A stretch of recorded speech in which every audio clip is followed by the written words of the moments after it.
Assalamualaikum warahmatullahi wabarakatuh. I would like to say thank you for your watching to my presentation. It's great for you all, Honorable our lecturer, Miss Pipit. Let me introduce myself.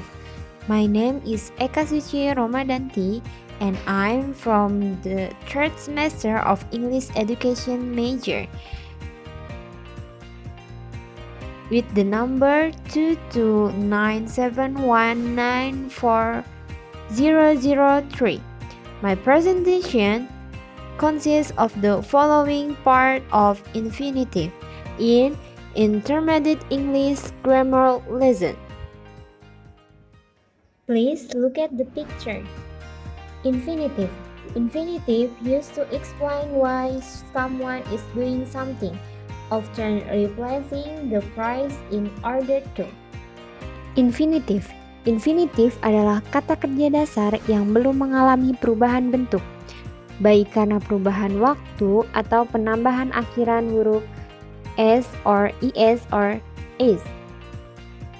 Dan kata kerja ini dalam beberapa referensi sering disebut dengan bentuk kata kerja pertama yang disingkat dengan verb 1. Misalnya, see, saw, hear, look, go, so to smoke, to read, to speak, and etc. So, here there is two types of infinitive. First, bare infinitive or infinitive without to, and secondly is infinitive with to.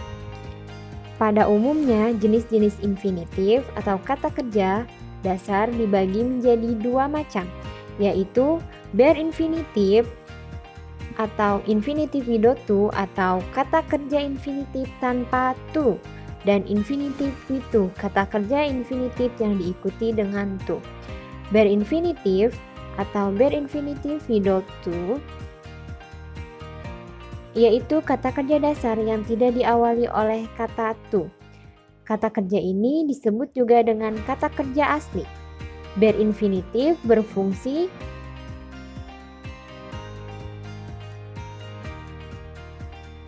yang pertama setelah kata kerja bantu atau auxiliary verb, kecuali to be primary auxiliary seperti can, could, shall, should, will or would, may or might, and etc.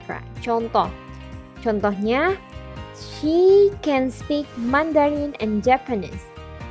So, yang kedua, setelah beberapa kelompok kata-kata tertentu seperti watch, see, hear, observe, feel, please, listen. Dengan contoh, please come here quickly, yang artinya silahkan kemari dengan cepat. Nah, di sana ada beberapa kata kelompoknya kan? So, next fungsinya adalah didahului oleh kata had better or had rather and would rather.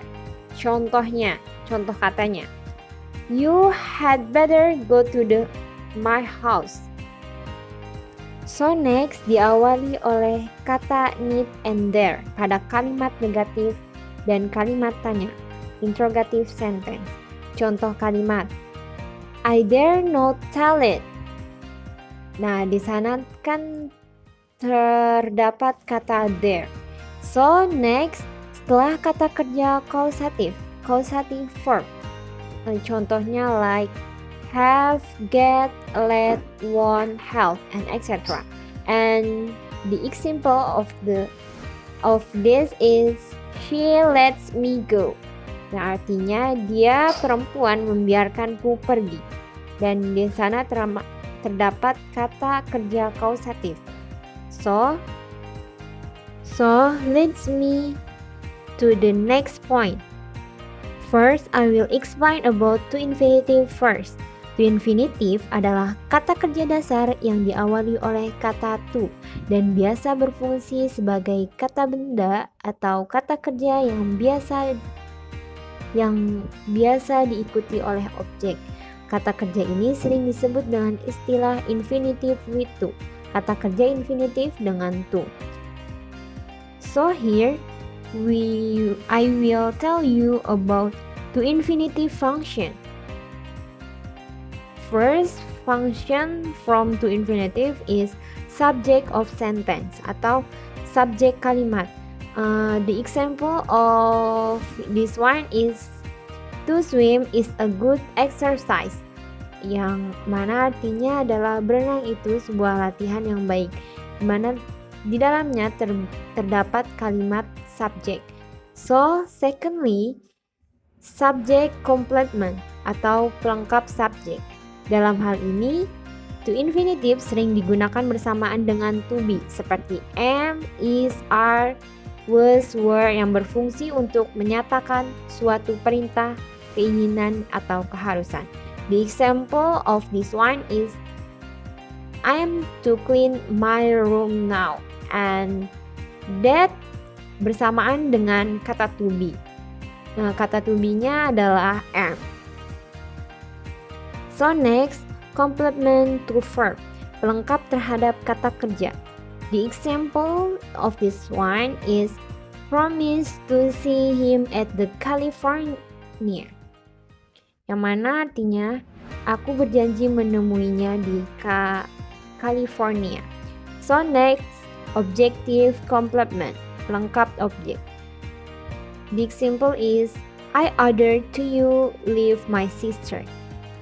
Aku menyuruh kamu meninggalkan saudariku. Dari example itu kita ketahui yang di dalamnya ada pelengkap objek. So, next ada object to preposition atau objek terhadap kata depan. Contoh dari ini adalah I do nothing except sing. Aku tidak melakukan apa-apa kecuali bernyanyi. So next ada adjective atau kata sifat. Ada beberapa macam fungsi to infinitive sebagai kata sifat dalam bahasa Inggris. Contohnya adalah I have a few words to say to you. Aku mempunyai beberapa kata untuk kukatakan kepadamu. So the last one is bentuk eksklamasi atau seruan. Contohnya adalah to think that he has died. Siapa kira bahwa dia laki-laki telah mati. Okay, maybe just this for me. And if there will be a question and answer in this presentation, you can ask to me or to Miss Pipit. Thank you very much for your great attention, ladies and gentlemen, and thank you for your listening. May all those we have shared be beneficial for all of us. Thank you very much, and see you next time. Bye bye. Wassalamualaikum warahmatullahi wabarakatuh.